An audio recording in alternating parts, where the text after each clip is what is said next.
تمام محبتیں اس کا انتظار کریں گی، کیچ کریں گی، کل کو رونا نہیں بھائی. اپنے بچوں کو وقت دیں. وہ ایک عربی بچہ تھا نا، اس کا آپ نے بھی شاید وہ دیکھا ہوگا کلپ. وہ عربی بچہ رو رہا ہے، اس کے ٹیچر نے کہا کیوں؟ اس کے سامنے سیرت کا تذکرہ ہوا اور نبی علیہ السلام کی وفات کا تذکرہ ہوا. رو رہا ہے. کہا کیا ہوا؟ کہا میں رو اس لیے رہا ہوں کہ اللہ کے نبی کیوں چھوڑ کر چلے گئے ہمیں. چھوٹا سا بچہ، اس اللہ کے نبی کیوں چھوڑ کر چلے گئے ہمیں، میں نبی کی جدائی میں رو رہا ہوں. میرے محترم عزیزو، ہماری شادی اس وقت تک کامل اور تکمیل اور اپنے درجے کمال کو نہیں پہنچتی جب تک کہ اس میں ہندوؤں کے کلچر نہ ہو. سکھ اپنی پگڑی نہیں اتارتا، ہندو اپنا دھرم نہیں چھوڑتا، عیسائی اپنا عیسائیوں کا کراس کا وہ صلیب کا لوکٹ نہیں چھوڑتا. ایک مسلمان ہے ہندوؤں کی خاطر ہندوؤں کی منحوس آوازیں بچی کی شادی میں گنجواتا ہے. ایک مسلمان ہے عیسائیوں کے کلچر کو اپنانے کی کوشش کرتا ہے. حالانکہ ہمیں تو اللہ نے ہیرا دیا قرآن کی صورت میں. صحابہ کرام کے بارے میں کیا آتا ہے؟ جب روم والے بیٹھے نا، ارے یہ عرب کے لوگ پچکے گال، سوکھے ہونٹ، بدن پر کپڑے اتنے مناسب بھی نہیں ہیں، اور یہ فتح پر فتح کرتے جا رہے ہیں، تلواریں چھوٹی چھوٹی ہیں. کیا طریقہ ہے؟ کہ ایک طریقہ ہے، ان کی زندگی میں محمد الرسول اللہ کے طریقے ہیں. وہ طریقہ نکال دو، مسلمان کسی کام کا نہیں ہے. وہ طریقہ نکال دو، مسلمان کسی کام کا نہیں ہے. اور انہوں نے یہ تجزیہ دیا، رہبان باللیل وفرسان بالنہار.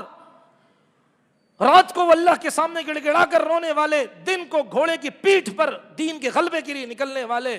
اور ان کے اندر سے جب وہ قرآن پڑھتے ہیں ایسی آوازیں آتی ہیں جیسے کہ شہد کی مکھیوں کی بھن بھناہٹ کی آواز ہوتی ہے. ان کے گھروں سے قرآن کی تلاوت کی آوازیں ہوتی ہیں. یہ میرے بزرگ بیٹھے ہیں، ان کے علم میں ہوگی یہ بات.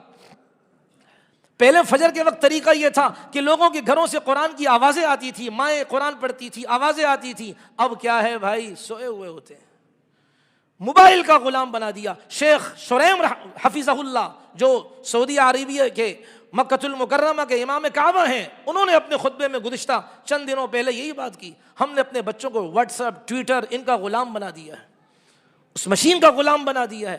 نہ ہمیں ذکر کرنے کی فرصت، نہ قرآن کی تلاوت کی فرصت. بھائی تو شیطان حملے نہیں کرے گا بھائی؟ شیطان تو حملہ کرے گا نا. اس لیے میرے محترم، دنیا کچھ بھی کہے، علامہ اقبال کیوں روتا تھا؟ علامہ اقبال خدا کی قسم ہم نے اس کو پہچانا نہیں، وہ عاشق قرآن تھا، عاشق رسول تھا. علامہ اقبال رحمۃ اللہ علیہ جب دنیا سے جانے لگے، آخری وقت میں انہوں نے اپنی لائبریری سے ساری کتابیں نکالنی سوائے قرآن کے. کہا بس یہ کتاب ہدایت میرے کمرے میں ہو. قرآن کا اتنا عاشق تھا وہ. علامہ اقبال رحمۃ اللہ علیہ ایک رات سوئے، تڑپ تھی امت کی نا دل کے اندر. ایک رات سوئے اور پھر کیا ہے، بات ہوئی. اب واللہ علم کسی اللہ والے سے ان کا کیا ہے خواب میں بات ہوئی یا غیبی آواز آئی، اس سے کیا مکالمہ ہو رہا تھا. خود انہوں نے اپنے فارسی کے اشعار میں لکھا ہے کہ یا اللہ، ہاں اللہ سے مکالمہ ہوا. رو رہے ہیں تو اللہ تعالیٰ غیبی آواز آئی کہ کیوں رو رہے ہو؟ کہ اللہ اس لیے رو رہا ہوں، آپ کی نبی کی امت کی وہ کیا ہے قسم پرسی پر رو رہا ہوں. پریشان ہے آپ کی نبی کی امت، اس لیے رو رہا ہوں. آپ کے نبی کی امت پر ایسے ایسے مظالم ڈھائے جا رہے ہیں. اللہ تبارک و تعالیٰ کی طرف سے غیبی آواز، دیدار نہیں ہوا، غیبی آواز آئی. انہوں نے یہ فارسی کے اشعار میں درج کیا ہے. آواز آئی اور یہ بھی فرمایا کہ یہ تو ان کے سینے ہیں اور کیا ہے یہ، یا اللہ یہ کیا ہے، ان کے اوپر یہ حالات ہیں.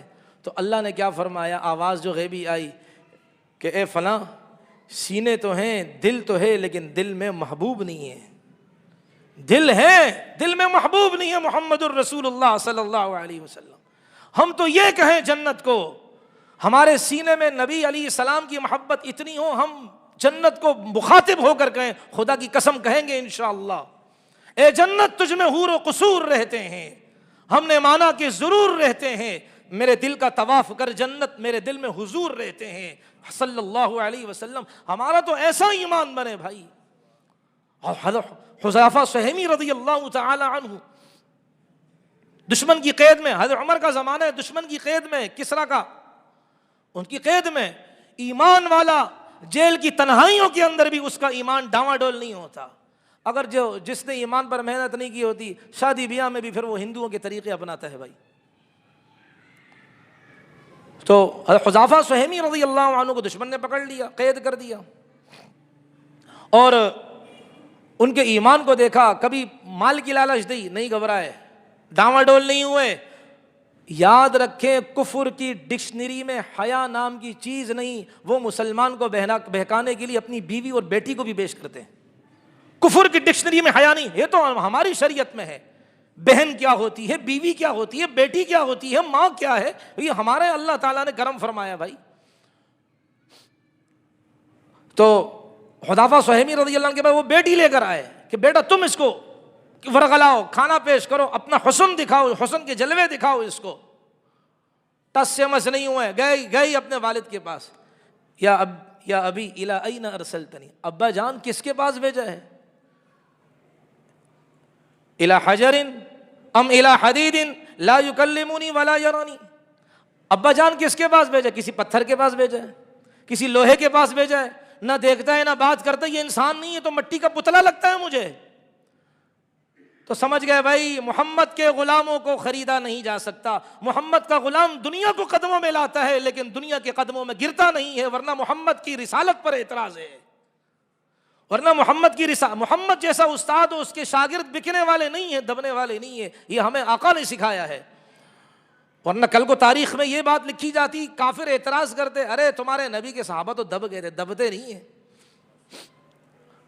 اب اس نے جب دیکھا کہ کسی بات میں نہیں مانا, چلو بھائی ان کو کیا کریں گے, قتل کریں گے. کڑاہا رکھا, تیل ڈالا, آگ جلائی, بالکل جب کھولتا ہوا تیل بنا, قریب میں ان کو لایا گیا کہ اب اس میں ان کو ڈالیں گے تاکہ ان کی ہڈیاں جسم سے الگ الگ ہو جائیں, جوڑ الگ الگ ہو جائیں. جب قریب کیا حذیفہ سہمی رونے لگے. اب وہ کافر یہ سمجھا, کافر تو نادان ہے, تو محمد کے غلاموں کو سمجھا ہی نہیں ہے. جب وہ قریب آیا کہ بھائی تم رو رہے ہو, تو انہوں نے کہا بھائی ہو سکتا ہے اب کوئی کمپرومائز ہو جائے, کچھ معاملہ بن جائے. کہا کہ بھائی آپ بتائیں کیوں رو رہے ہیں, ڈر گئے ہیں, کچھ معاملہ بن سکتا ہے. کہا نہیں بھائی نادان, میں رو اس لیے رہا ہوں, میری تو ایک جان ہے, نبی کی رسالت پر قربان ہو جائے گی. ہر بنے منہ, میرے جسم پر جتنے بال ہیں ہر بال میں اللہ جان ڈالے, سرکار کے آگے ساری قربان کر دوں میں, لیکن پیچھے نہیں ہٹوں گا اپنے مقصد سے. آج ہم مسلمان. اس نے پھر کیا کیا, کہا میں تمہیں چھوڑتا ہوں ایک شرط پہ, آخری شرط تو مان لو. کہ کیا شرط ہے؟ چلو ایسے کرو میری پیشانی کو بوسہ دے دو. اس نے کہا ٹھیک ہے, ایک شرط ہے, میں آپ کی پیشانی کو بوسہ دینے کے لیے تیار ہوں. شرط یہ ہے مجھے بھی چھوڑو گے, میرے ساتھیوں کو بھی چھوڑو گے. ہمارے والے بے غیرت جاتے ہیں وہاں, قوم کی بیٹی کی بات نہیں کرتے ہیں. بے شرم کشکول لے کر جاتے ہیں قرضہ لینے کے لیے, قوم کی بیٹی کی بات کرنے میں ان کے دانت گھستے ہیں. کوئی بھی ہو, قوم کی بیٹی کی بات نہیں کرتے ہیں. اور یہ کتنے خیر خواہ صحابہ, اپنی ذات کے لیے نہیں, ارے میں یہ کام کر رہا ہوں اس کی وجہ سے میرے نبی کے صحابہ بھی چھوٹ جائیں گے, تو یہ بہت بڑی بات ہے. اس کی پیشانی کو بوسہ دینا یہ کوئی اسلام کو سرنڈر کرنے والی بات نہیں ہے. کہا ٹھیک ہے میں آپ کی پیشانی کو بوسہ دیتا ہوں, شرط یہ, اور یہ کوئی قرآن کا کے خلاف کوئی عمل بھی نہیں ہے ایسا, تو میں شرط یہ ہے کہ آپ میرے ساتھیوں کو چھوڑیں گے. اس نے کہا منظور ہے. میں کہا ٹھیک ہے پیشانی لاؤ. پیشانی بوسہ دیا, چلو بھائی جائیں, سب کو آزاد کیا. حضرت عمر کو پتہ چلا, حضرت عمر رضی اللہ عنہ مدینے میں استقبال کے لیے کھڑے ہو گئے. کہا استقبال کرو ان صحابہ کا, حذیفہ کا استقبال کرو جس نے محمد الرسول اللہ کے صحابہ کی گردن کو جھکنے نہیں دیا, اپنے کو بکنے نہیں دیا. استقبال کرو. اہل مدینہ ان کے استقبال کے لیے کھڑے ہو گئے. حذیفہ آ رہے ہیں, ان کے ساتھ ساتھی بھی آ رہے ہیں. اور پھر حضرت عمر نے سب سے پہلے ان کی پیشانی کا بوسہ لیا کہ اس نے ناموس رسالت کی خاطر اپنے آپ کو قربان کرنے کے لیے پیش کیا. اس لیے میرے محترم نیت کرے, گردن کٹ سکتی ہے جھکنا. نیت کریں کہ آج سے رسول اللہ کی سنت چہرے پر سجانے کی, یہ بھی نیت کریں, نیت کریں. ہمیں تو رونا بقول ایک مولوی صاحب کے, بھائی میں کسی پر تنقید نہیں کر رہا, اللہ کی قسم نہیں کر رہا, آپ میرے بھائی ہیں. بقول ایک مولوی صاحب کے, چلو ہم تو ایک دفعہ کیا ہے, کوئی بھائی بیچارہ کیا رسول اللہ کی سنت کو چہرے پر اتارتا ہے, رونا زیادہ اس پر آتا ہے جو دن میں 100 دفعہ نبی کی سنت کو کاٹتا ہوگا. نائی حجام, اس کا کیا بنے گا بھائی. میرے محترم یاد رکھیں ایک بات, اپنے اکابر کی بات عرض کر رہا ہوں, یاد رکھیں. آج بہت زیادہ بات طویل ہو گئی ہے. ایک بات یاد رکھیے گا, گناہ کی ٹائمنگ ہوتی ہے. مثال کسی نے بدنظری کی, دیکھا اور پھر آنکھیں پھیر لیں, یہ بدنظری کی ٹائمنگ ہے, اتنی دیر گناہ کیا. غیبت کی, جتنا غیبت کا دورانیہ تھا کیا, گناہ لکھ دیا گیا. اب اس کے بعد زبان اس نے بند کر دی تو گناہ لکھنا بند. ایک گناہ ایسا ہے کہ انسان اگر جاگتے ہوئے بھی ہو تو اس کا گناہ لکھا جا رہا ہے، سو رہا ہو تو اس کا گناہ لکھا جا رہا ہے، نماز میں ہو تو اس کا گناہ لکھا جا رہا ہے، طواف کر رہا ہو اس کا گناہ لکھا جا رہا ہے، حجر اسود کو چوم رہا ہو اس کا گناہ لکھا جا رہا ہے، بیت اللہ کے غلاف کو پکڑ کر کہے اس کا گناہ لکھا جا رہا ہے، میرے محبوب علیہ الصلوۃ والسلام کے روزے کے پاس سلام کرنے جائے گناہ لکھا جا رہا ہے۔ اور وہ گناہ کون سا ہے؟ وہ گناہ نبی کی سنت کو کاٹنے کا گناہ ہے۔ کسی بھائی پر اعتراض نہیں، آپ کی جوتوں کی مٹی آنکھوں پر سرمہ لگانے کے لیے تیار، میرے بھائی آپ کی خیر خواہی کے لیے عرض کر رہا ہوں، نیت کریں۔ آج حضرت مولانا محمد یوسف لدھیانی شہید رحمۃ اللہ علیہ، جو میرے استادوں کے استاد ہیں اور حضرت کے ہاتھ سے انعام کی بھی اللہ نے توفیق عطا فرمائی۔ حضرت رحمۃ اللہ علیہ، یہ بات ایک دفعہ پہلے بھی میں نے بات عرض کی تھی، حضرت رحمۃ اللہ علیہ کثرت سے عمرے کے لیے جایا کرتے تھے، تو وہاں ایک عالم دین سے ان کی الیگ سلیگ تھی۔ یا پہلے بتاؤ تنگ تو نہیں ہو؟ آپ نے گھبرانا؟ اچھا، حضرت نے جو ہے نا فرمایا کہ عالم دین سے ملاقات ہوئی، تو اس عالم دین سے حضرت نے فرمایا کہ یہاں کوئی بات ایسی بتائیں، ہمیں عجیب سی کوئی بات بتائیں، کوئی ایسا واقعہ جو میری عبرت کے لیے ہو۔ حضرت نے فرمایا یہ دیکھو پانی بھر رہا ہے۔ تو حضرت نے فرمایا کہ بھائی کیا ہے؟ اس عالم دین نے کہا مسجد سے پانی باہر لے جانا جائز نہیں۔ اچھا یہ سن لیں، یہ مسئلہ بتا دیا۔ اور یہ مسجد میں یہ نا انگلیاں چٹکھاتے ہیں، یہ مسجد میں کرنا، یہ بھی چٹکھانا بھی کیا ٹھیک نہیں ہے، باتوں میں بات نکل رہی ہے۔ تو حضرت رحمۃ اللہ نے فرمایا کہ بھائی یہ کیا ہے، آپ مجھے کوئی ایسی بات بتائیں۔ اس عالم دین نے کہا یہاں ایک اللہ والے ہیں، میری ان سے ملاقات ہوئی اور ان کو تقریباً نبی علیہ السلام کی روزانہ کی بنیاد پر زیارت ہوتی ہے، روزانہ کی بنیاد پر۔ اب یہ انہوں نے عالم دین نے کہا میں نے اس اللہ والے سے کہا کہ کوئی عجیب بات بتائیں، آپ کو نبی کا دیدار ہوتا، کوئی ایسی بات بتائیں۔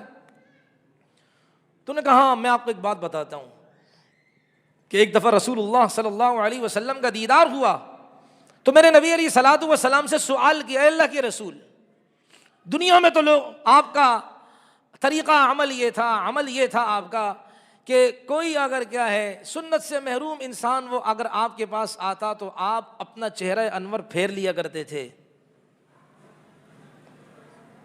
اب آپ قبر میں آرام فرما رہے ہیں، سارے نبی اپنی قبروں میں زندہ ہیں، یہ ہمارا عقیدہ ہے، جس کا عقیدہ یہ نہیں تو وہ گمراہ ہے بھائی، نبی اپنی قبروں میں زندہ ہیں۔